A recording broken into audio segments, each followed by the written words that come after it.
अब इसी के साथ जो है विधानसभा हाटा के ही प्रत्याशी रहे हमारे तेज वक्ता और अच्छी मुस्कुराहट के साथ जुड़े हुए कमलेश मदेसिया जी, हाटा विधानसभा प्रत्याशी। मुस्कान से आप समझ सकते होंगे कि जीत तय है। आइए बात करें। नमस्कार, एक बार फिर से स्वागत है आप सभी का फास्टर प्लस न्यूज में। और आज हमारी टीम जो है आ चुकी है विधानसभा हाटा में। हाटा के इस समय हम सुकरौली में हैं और सुकरौली में हम देखे हैं कि यहाँ पे कैंप लगा के कांग्रेस पार्टी के नेता लोग आज यहाँ पे उपस्थित थे। कांग्रेस पार्टी के कुछ पदाधिकारी भी यहाँ पे मौजूद हैं जिनसे हमारी टीम आज बातचीत करेगी और कुछ सवालों के जवाब लिया जाएगा और इनसे बातचीत होगी कि विधानसभा का जो तैयारी इनका चल रहा है वो कैसा चल रहा है और विधानसभा की जनता क्या मांग कर रही है।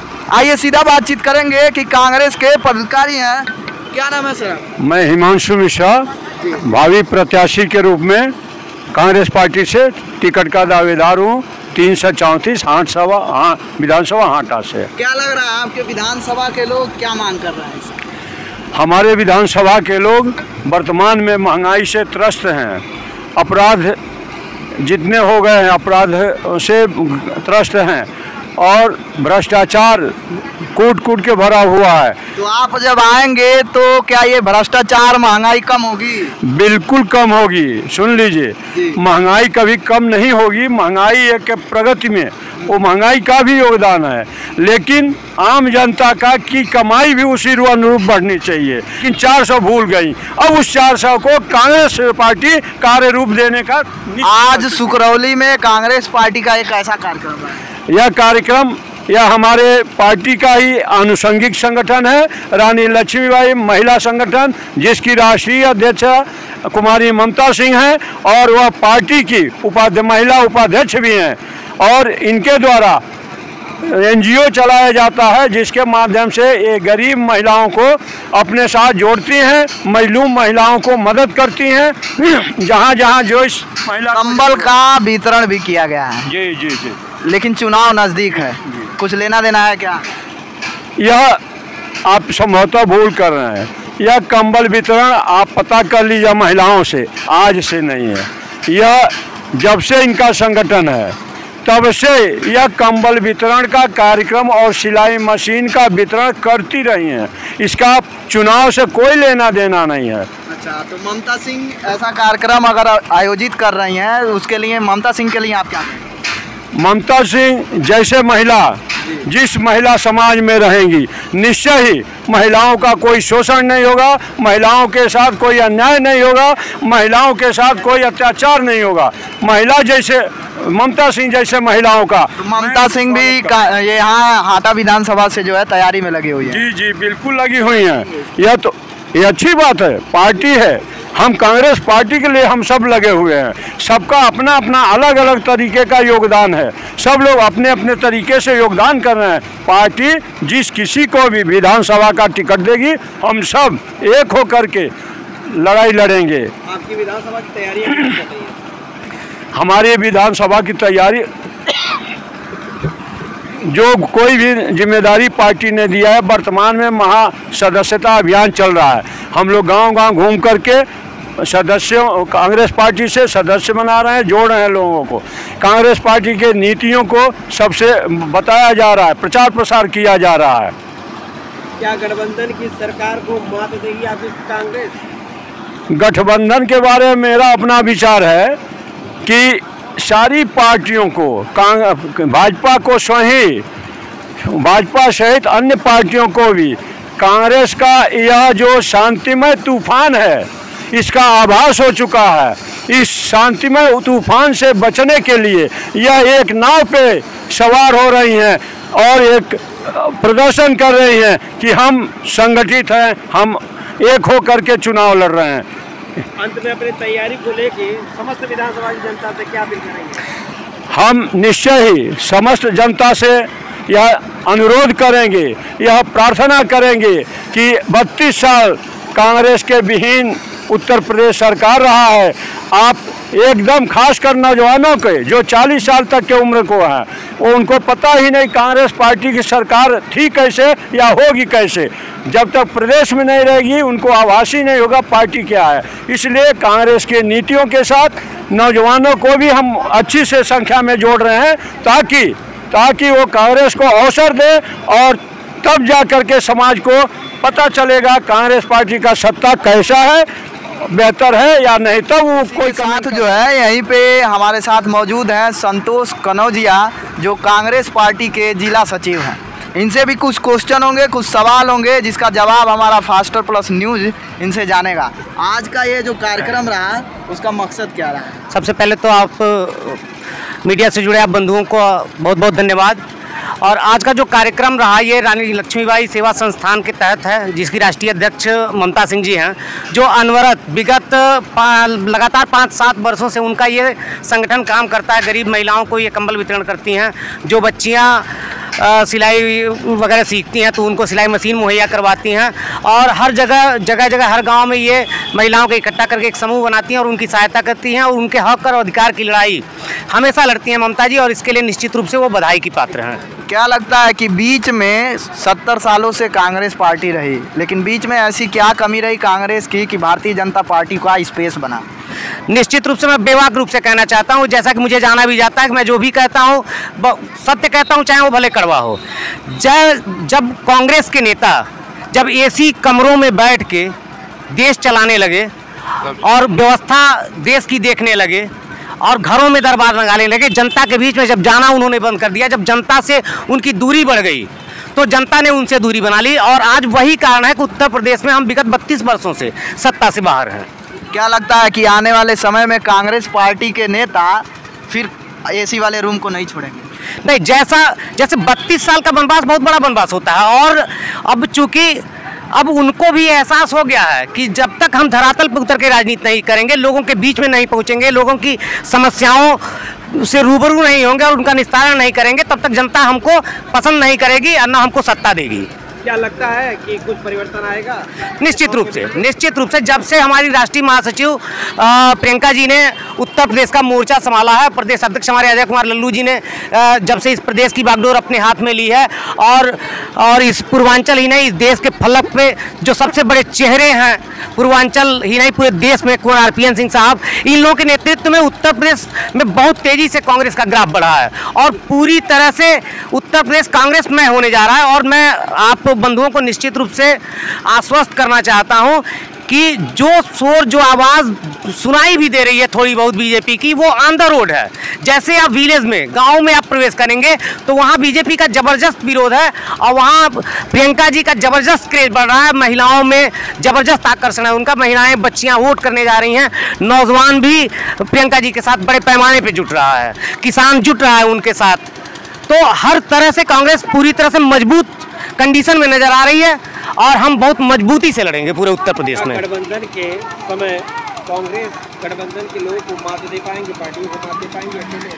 देखिए, हम 403 सीटों पे चुनाव लड़ने जा रहे हैं। चुनाव के बाद क्या कंडीशन बनता है वो हमारे पार्टी के जो शीर्ष नेतृत्व हैं वो बैठेंगे, उस पर विचार करेंगे, उस पर निर्णय लेंगे। हम छोटे कार्यकर्ता हैं, छोटे पदाधिकारी हैं, उतनी बड़ी बातें हम लोग नहीं कर पाएंगे जब तक कि चुनाव नहीं संपन्न हो जाता। इस चुनाव को लेके हमारे चैनल के माध्यम से जनता को क्या अपील करना चाहेंगे, क्या कहना चाहेंगे? निश्चित रूप से मैं संपूर्ण उत्तर प्रदेश की जनता को निवेदन पूर्वक आग्रह करना चाहूँगा, अगर महंगाई से, भ्रष्टाचार से, बेरोजगारी से, अशिक्षा से, अंधविश्वास से अगर हटना है, देश को प्रगति के रास्ते पे ले जाना है, तो निश्चित रूप से भारतीय जनता पार्टी की गवर्नमेंट को उत्तर प्रदेश से हटाना होगा।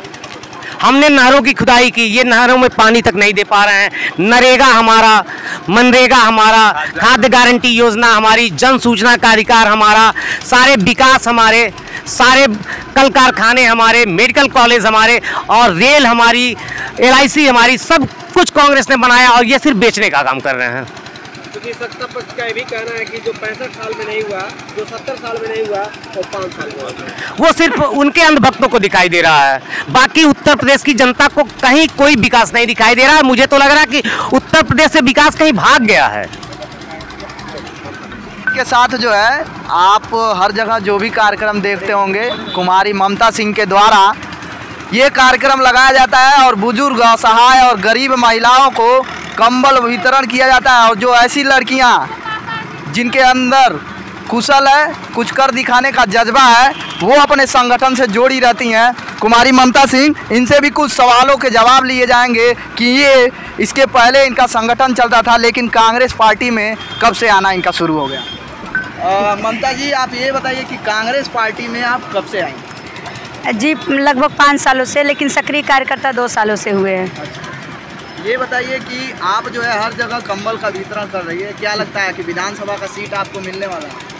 मिले है। देखिए, लालच तो नेता लोग करते हैं, हम नेता नहीं, एक समाज सेविका है, हम जनता के लिए जीते हैं। अगर हमको टिकट मिले तब भी ठीक, नहीं मिले तब भी ठीक। हमारा जो रानी लक्ष्मीबाई महिला संगठन है, मैं हमेशा महिलाओं को जागरूक करने के लिए लड़ाई लड़ती हूँ। जहाँ पे हमारी बच्चियाँ दुबई कचली पाई जाती हैं, मैं उनके हक और हकूक़ की लड़ाई लड़ती हूँ। टिकट मिले या न मिले, मैं ये लड़ाई सदैव जारी रखूँगी। आपका जो संगठन है, संगठन पे बात करते हैं तो संगठन हम जानते हैं जहाँ तक वहाँ तक आप हर ग्राम सभा में महिलाओं को जोड़ी हुई हैं। तो इस हिसाब से अगर संगठन जोड़ के देखा जाए तो पार्टी में टिकट की भागीदारी मुझे लगता है आप भारी पड़ेंगे। ये तो जनता ही बताएगी, मैं ऐसा नहीं कर सकती हूँ। लेकिन अभी तक मेरे संगठन में 33,322 महिलाएं इस समय कार्य कर रही हैं। ये हाटा विधानसभा का है? जी, हाटा विधानसभा में केवल इतनी महिलाएं हैं। और लगभग मैंने 40 सिलाई मशीन अभी तक वितरण किए हैं। और लगभग 14 नवंबर से हर प्रत्येक ग्राम सभाओं में, हर साल की बात, ये नहीं कि मैं केवल चुनावी समय में, हर साल की बात, प्रत्येक गांव में कैंप लगा के मैं गरीब बुजुर्गों को निःशुल्क में कंबल वितरण, वो जो बच्ची कुछ करना चाहती है उनको मैं निःशुल्क सिलाई मशीन वितरण कर रही हूँ। अभी आप बिल्ला लगाई है, लिखा हुआ है लड़की हूँ लड़ सकती हूँ। लड़ाई किससे करनी है? लड़कियों को लड़ाई किससे करने के लिए कह रही हैं और महिलाओं को क्या जागरूक कर रही हैं? मैं महिलाओं को ये जागरूक कर रही हूँ कि जो हमारी सरकार है, कांग्रेस सरकार, जो महिलाओं को 40% आरक्षण दिया जा रहा है, हमारी प्रियंका दीदी ने जो दिया है, मैं इससे हमारी महिलाओं में काफ़ी जागरूकता आई है। जो महिलाएं घरों में रहती थी, अब वो खुल के राजनीति करना चाह रही हैं। क्योंकि जैसे ही हम लोग को मालूम चल गया कि हम लोग को 40% आरक्षण मिल रहा है, मानिए बहुत ही बड़ी खुशी की बात। चुनाव पे बात करेंगे कि चुनाव की तैयारी कैसी चल रही है? चुनाव की तैयारी मेरी बहुत अच्छी चल रही है। क्या लग रहा है कि सीट मिलने वाला है और आपका विजय होने वाला है? कांग्रेस पार्टी विधानसभा हाटा में आने वाली है? एकदम आने वाली है। पूर्ण रूप से हमारी सरकार बहुमत रूप से जीतेगी इस बारी। अब इसी के साथ जो है विधानसभा हाटा के ही प्रत्याशी रहे हमारे तेज वक्ता और अच्छी मुस्कुराहट के साथ जुड़े हुए कमलेश मदेसिया जी, हाटा विधानसभा प्रत्याशी। मुस्कान से आप समझ सकते होंगे कि जीत तय है। आइए बात करें, क्या लगता है जीत तय है? अभी इसको कह नहीं सकते हैं, लेकिन हमारी परिश्रम और मेहनत चल रही है जोर शोरों से। नहीं, मुस्कान के हिसाब से तो लग रहा है जीतते हैं। अभी से आप जैसी मुस्कान आप देखने को मिल रही है, हमारे दर्शकों भी देख रहे होंगे, उस हिसाब से तो लग रहा है जीतते हैं। देखिए, संघर्ष में इंसान को पहले हतोत्साहित नहीं होना चाहिए, उत्साहित होना चाहिए। लड़ा वही है, हारा वही है जो लड़ा नहीं है, और वर्षा बिना सागर भरा नहीं है। इंसान वह नहीं होता है जो समय पर अपनी जो है मुस्कुराहट या अपनी दिनचर्या को हतोत्साहित कर ले। इंसान वही होता है जो कांटों में भी खिलना सीख ले। तो आप जो है अपने विधानसभा की तैयारी के लिए क्या कहेंगे? एक बार फिर से आप। हमारे विधानसभा की तैयारी बहुत अच्छी चल रही है और इसके लिए मैं आप मीडिया परिवार को धन्यवाद देता हूँ। हाटा विधानसभा का सीट आपको मिलने वाला है कि नहीं मिलने वाला? अब ये पार्टी की डिसीजन चलेगी, पार्टी जो निर्णय करे हम सभी निर्णय साथ खड़े हैं और सम्मान करेंगे। ऐसा पहली बार देखा जा रहा है कि विधानसभा के प्रत्याशी आप चूँकि तीनों लोग हैं और यहाँ 3 से 4 प्रत्याशी उपस्थित रहे, क्या संदेश है, क्या लोगों को बताना चाह रहे हैं? चारों प्रत्याशी एकत्रित होकर इस संगठन के माध्यम से लोगों में कंबल वितरण या जनसंपर्क का कार्यक्रम आपने जो रखा है, लोग क्या संदेश देना चाह रहे हैं चारों प्रत्याशी मिलकर? हम सभी प्रत्याशीगण मिलकर ये संदेश देना चाहते हैं कि जो आरक्षण 40% औरतों को मिला है, अगर महिला सीट होता है, ममता सिंह जी टिकट प्राप्त करती हैं तो पुरुष भी जोर शोर से इनका सम्मान के साथ औरतों की हौसला बढ़ाने के लिए दिन रात एक करेगा। क्या उमंग के साथ, किस उत्साह के साथ आपकी प्रियंका गांधी जी 2022 की विधानसभा में तैयारी करवा रही है आप लोगों से? इस उम्मीद के साथ तैयारी करा रही हैं कि आने वाले जो दिन होंगे वो अच्छे होंगे, सामान सस्ते होंगे, शिक्षा की स्तर सुधरेगी, चिकित्सा स्तर सुधरेगी, जो क्राइम बढ़ रहा है वो कम होगा और रोजगार की उपलब्धियां भी मिलेंगी। रोजगार की बात किए हैं तो अभी हाल ही में 2 दिन पहले चूँकि शिक्षा मंत्री और उत्तर प्रदेश के मुख्यमंत्री जी ने बैठे हुए धरने पे अभ्यर्थियों को 6000 नौकरी देने के लिए नियुक्ति पत्र भी जारी कर दिया और 17,000 शिक्षक भर्ती भी दे दिया। तो रोजगार तो मिल, देखिए रोजगार का मतलब ये है कि हमारे वहाँ अगर 5 लाख सीटें हैं तो उसमें आप 17,000 दे रहे हैं तो वो कोई मायने नहीं रखता है, क्योंकि हमारे वहाँ अगर सर्वे करा लिया जाए, एक प्राइमरी विद्यालय में अगर एडजस्ट किया जाए तो यूपी में कम से कम 3,000 से ऊपर विद्यालय हैं।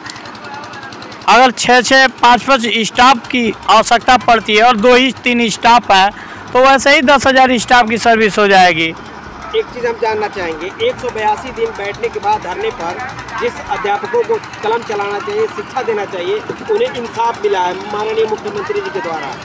जो ओबीसी के बच्चे थे, पिछड़ी बच्चे थे, उनको सरकार ने एक्सेप्ट किया कि गलती हुई है और इनको नौकरी मिलनी चाहिए। इसको लेकर क्या कहना चाहेंगे? जी मैं बता दूं, हम भारत के वासी हैं, अधिकार सबका है। अधिकार का मतलब ये नहीं हुआ अगर अकेले मैं अधिकार पाऊँ तो नहीं मिल सकता है। यानी ये सरकार बता रही है कि बार बार ग्रुप गुटबंदी करके जब हम मेरा विरोध करेंगे आप लोग तब मैं आपका अधिकार दूंगा, आप अकेले मांगेंगे तो नहीं दूंगा। ये सरकार यही सीधा कहना चाहती है। स्वच्छ भारत अभियान चल रहा है, स्वच्छता का अभियान चल रहा है, वर्तमान की सरकार इसमें बहुत जोर दी है, लेकिन उसके जो सिपाही थे स्वच्छाग्रही हमेशा धरने पे बैठ रहे हैं, अपनी मांग को लेके बैठ रहे हैं कि हमको नियमित किया जाए। इसको लेकर क्या कहना चाहिए? देखिए सरकार को धीरे धीरे नियमित करना चाहिए, वो तो उसकी प्रोसेस है कि वो संविदा पर काम करा रही है या नियुक्ति कंटिन्यू करेगी, ये उसका प्रोसीजर है, लेकिन उसको करने चाहिए। लग रहा है सरकार की नाकामयाबी है। नाकामियाँ बहुत काफ़ी है।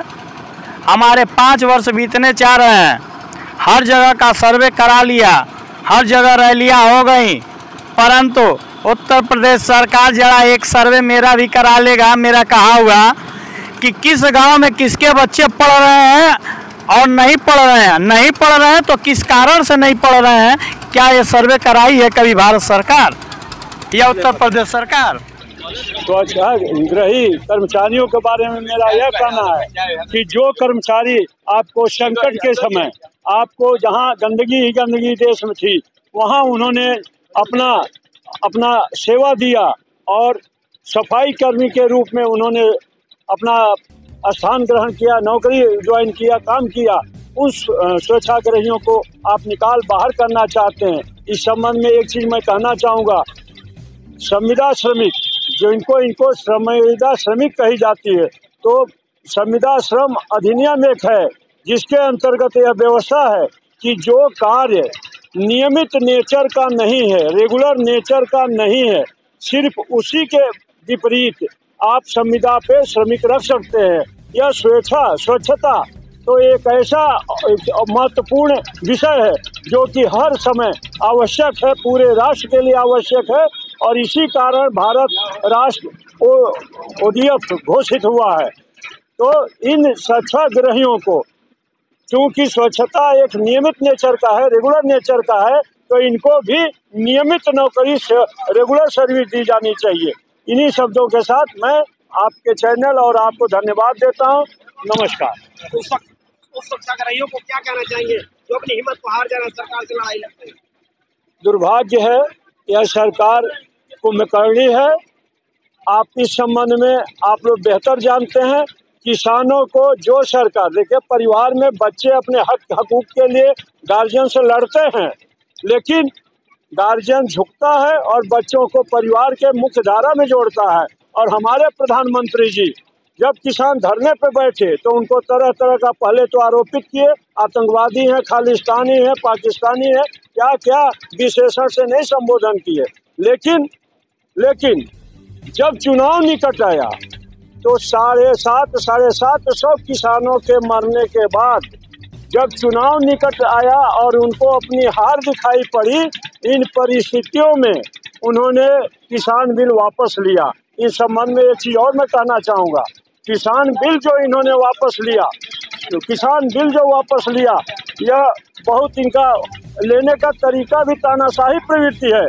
अगर लिए तो ये किसानों के बीच गए होते, राय मशविरा किए होते, उनसे क्या विचार जाने होते और बेहतर कानून उसी समय उनके सामने प्रस्तुत बनता, ताकि किसान देश भर के युवा और युवती फोर्स यानी कि देश की सुरक्षा करने के लिए लगातार नौकरी के लिए प्रयास कर रहे हैं, धरने पे बैठे हैं कि हमें सरकार नौकरी दे, जबकि वो परीक्षा और मेडिकल सब कुछ पास है लेकिन उनको नौकरी नहीं मिल रही।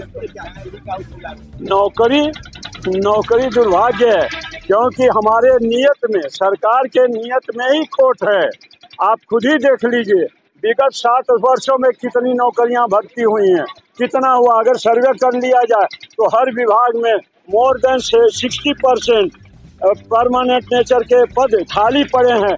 स्कूलों में अध्यापक नहीं है नियमित, अस्पतालों में नियमित डॉक्टर नहीं है, सेवक कंपाउंडर नहीं है, नर्स नहीं है। ऐसी स्थिति में इस सरकार की नियत नौकरी की है ही नहीं। यह एकमात्र प्राइवेटाइजेशन को बढ़ावा दे रहे और प्राइवेटाइजेशन में कुछ खास पूंजीपतियों को लाभान्वित करना चाहते हैं। मैं इस संबंध में कहना चाहूँगा, एक ईस्ट इंडिया कंपनी गुलाम बना दी। यहाँ तो ये 10-15 को ला रहे हैं, प्रोत्साहन खुद दे रहे हैं। आप एक बताइए इस संबंध में, राफेल की बात होती है कि उसका ठेका किसको दिए? अंबानी ग्रुप को दिए। वह अंबानी ग्रुप जो टेक्नोलॉजी के मामले में नील था उस समय तक उसके पास खुद नहीं है, केवल एक था कि तेल का वो बिजनेस करता था वो कंपनी, और टेक्नोलॉजी के मामले में जीरो अनुभव था। फिर भी